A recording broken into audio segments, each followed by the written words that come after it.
Baik, selamat sore bagi kita semuanya. Di sini saya akan mempresentasikan presentasi saya yang berjudul Nasihat bagi Pemuda dan Pemudi Masa Kini.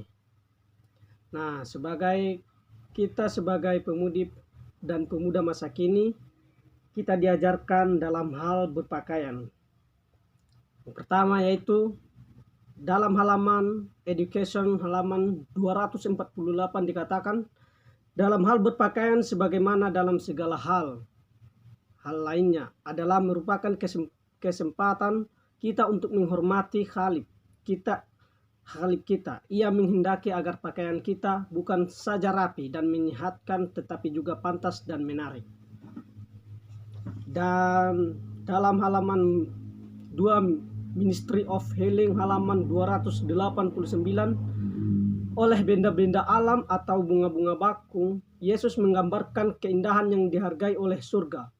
Sifat rendah hati, kesederhanaan, kesucian, kepantasan yang akan menjadi pakaian kita menyenangkan kepadanya.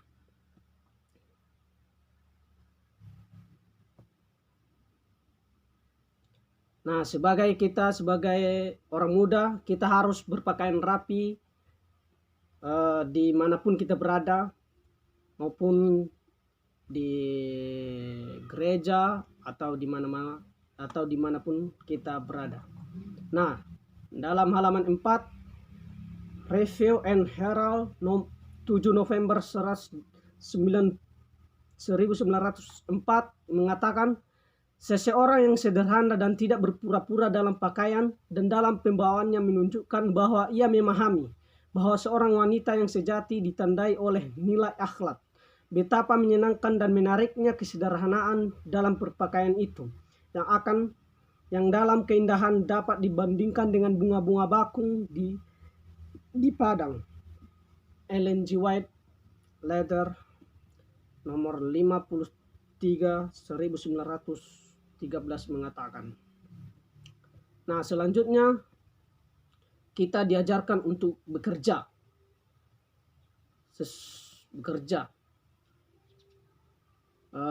Counsel to Parents, Teacher and Students halaman 122, salah satu pelindung yang paling aman bagi pemuda ialah pekerjaan yang bermanfaat. Nah, sebagai kita orang muda, kita juga butuh pekerjaan, di mana pekerjaan itu bisa membantu kita dalam berbagai hal. Naskah 117/1899, orang tua tidak dapat melakukan dosa yang lebih besar daripada mengabaikan tanggung jawab yang telah diberikan oleh Allah kepada mereka dengan membiarkan anak-anak mereka tanpa suatu pekerjaan yang dikerjakannya. Dan nomor 3, Ellen G. White mengatakan halaman 11 1888, di mana terdapat kemalasan setan bekerja dengan menggodanya untuk merusak hidup dan tabiat. Jikalau orang muda tidak dididik dalam pekerjaan yang berguna, apakah mereka itu kaya atau miskin, mereka berada dalam keadaan bahaya. Nah, jika kita tidak melakukan sesuatu pekerjaan, maka setan akan menggoda kita dalam berbagai hal. Karena di saat kita suntuk, nggak ada pekerjaan gitu, maka disitulah setan akan mulai bekerja dan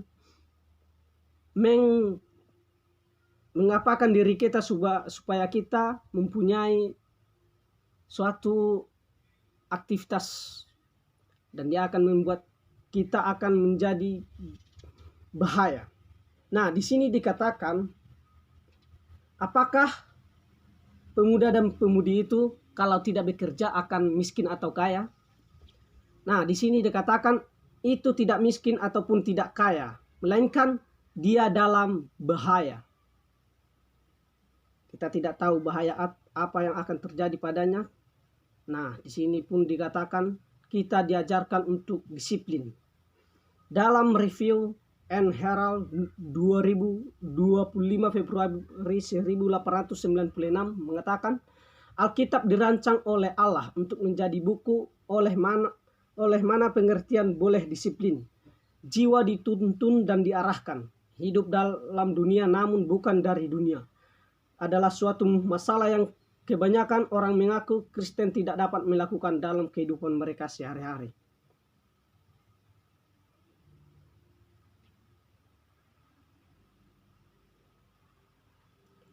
Ellen G. White, nomor 9, 1904, sering anak-anak banyak pun menunjukkan suatu kemauan yang keras jika hal ini tidak ditaklukkan ke bawah suatu wewenang yang lebih bijaksana daripada keinginan anak yang tidak terlatih. Maka setan akan menguasai pikiran dan membentuk kecenderungan yang sesuai dengan kemauannya. Nah, ketika kita tidak dapat disiplin, maka disitulah setan akan merasuki kita atau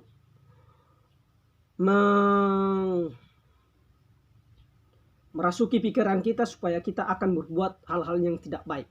Oleh karena itu, banyak para pemula-pemula kita yang telah menulis Alkitab, maka itu akan mengajarkan kita bagaimana kedisiplinan kita maupun cara menghormati atau dihormati oleh semua orang.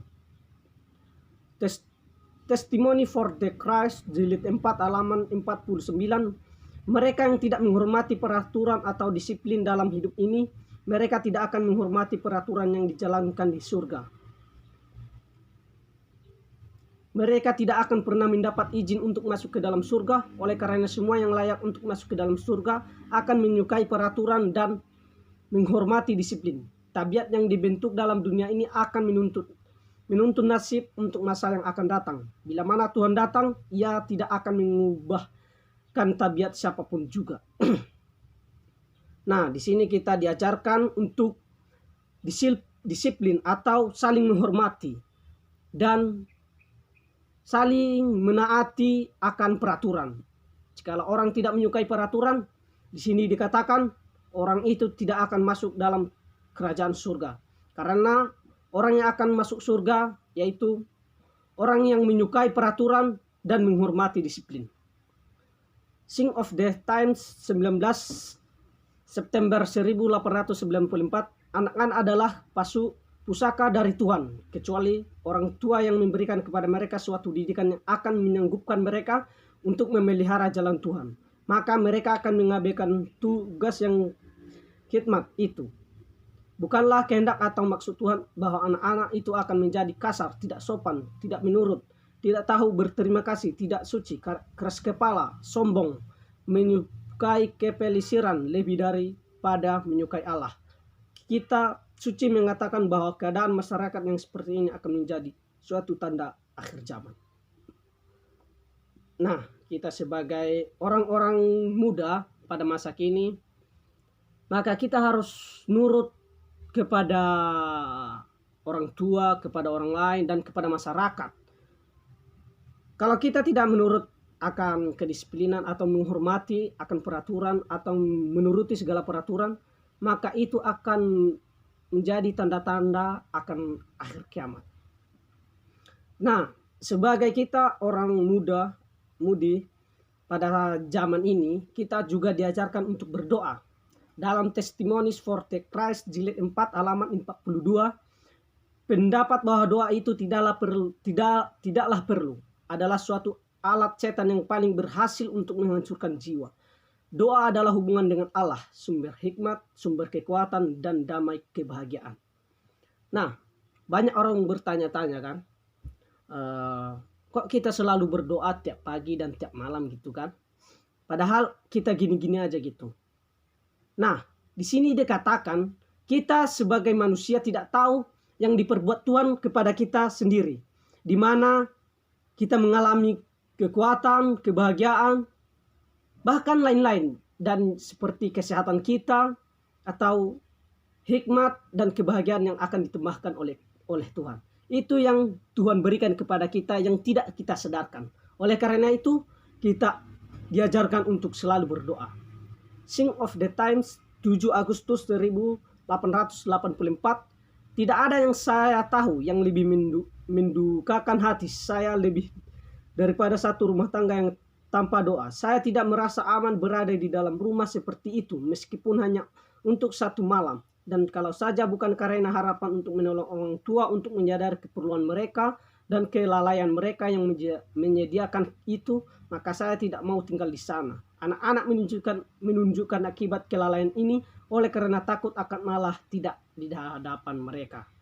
Maka oleh karena itu kita sebagai orang muda, jikalau orang tua kita sering lupa dalam berdoa tiap pagi atau tiap malam, bahkan ketika ada sesuatu perkumpulan, maka kita sebagai anak-anak harus menunjukkan bagaimana kita sebagai dalam keluarga itu takut akan Tuhan. Oleh karena itu kita harus dahulukan Tuhan dalam setiap aktivitas kita. Testimony for the Christ jilid 5 halaman 424. Anak-anakmu harus dididik supaya menjadi manis budi, memikirkan orang lain, lemah lembut, mudah diatur, dan di atas segala sesuatu yang menghormati.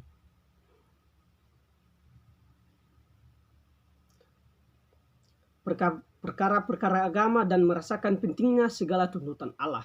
Mereka harus diajar menghormati jam-jam berdoa. Mereka harus dituntut bangun pada waktu pagi sehingga bisa menghadiri kebaktian keluarga.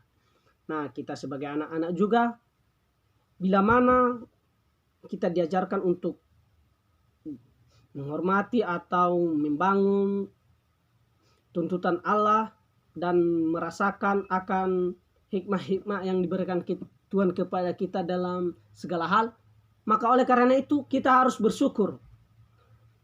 Kita harus bersyukur melalui doa. Kita harus berkomunikasi dengan Allah sendiri. Nah, di sini juga dikatakan kita harus perlu berbakti juga kepada Tuhan. Oleh karena itu, Sabat dikatakan di sini. Testimonies for the Christ jilid 5 halaman 36. Akhirnya anak-anak muda kehilangan hormat terhadap hari Sabat dan tidak mempunyai minat lagi terhadap kumpulan keagamaan atau terhadap hal-hal yang suci dan baka. Testimony for the Christ jilid 6 halaman 354. Bila mana hari Sabat diingat dengan cara demikian rupa, maka hal-hal yang fana tidak akan dibiarkan untuk mengganggu hal-hal yang rohani. Tidak ada pekerjaan yang berhubungan dengan 6 hari kerja dan dilakukan pada hari Sabat. Testimonies for the Christ jilid 6 halaman 355. Pada hari Jumat biarlah persiapan untuk hari Sabat diselesaikan. Usahakan agar segala pakaian sudah disiapkan dan pekerjaan memasak sudah diselesaikan. Biarlah sepatu-sepatu sudah disemir dan mandi dilakukan. Hal ini semuanya dapat dilakukan jika engkau menjadikan hal itu sebagai suatu peraturan, engkau akan dapat melaksanakannya. Nah, kita juga perlu diajarkan untuk beribadah. Nah, sebagai kita orang Kristen Advent, kita beribadah pada hari Sabat. Jikalau kita melakukan pekerjaan kita pada hari Sabat, itu hal yang sangat dikatakan berdosalah. Nah, kita harus perlu mempersiapkan diri kita untuk mengikuti ibadah Sabat pada hari Sabat, dan pada hari Jumatnya kita harus melakukan persiapan, melakukan segala sesuatu yang perlu dilakukan untuk persiapan hari Sabat berikutnya.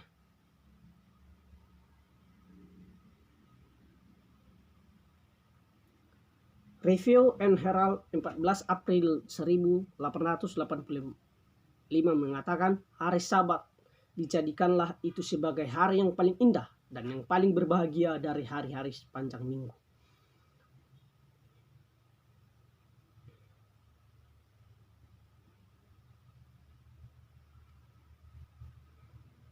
Nah, kita juga sebagai orang muda perlu untuk rekreasi, di mana Testimony for the Christ 1 halaman 565 mengatakan banyak orang beranggapan bahwa semua rekreasi atau kepelisiran atau hiburan adalah dosa, dan berpendapat bahwa pikiran itu harus selamanya dalam keadaan serius. Itu suatu keterlaluan. Orang lain pula berpendapat bahwa pikiran itu harus selamanya berusaha menemukan kepelisiran dan hiburan baru agar memperoleh kesehatan. Mereka bergantung pada keramaian dan merasa gelisah tentang hal itu. Orang sedemikian bukanlah orang Kristen yang sejati. Mereka sudah keterlaluan di segi lain. Rumah Tangga Advent halaman 493 mengatakan adalah hak yang dan kewajiban orang Kristen berusaha menyegarkan semangat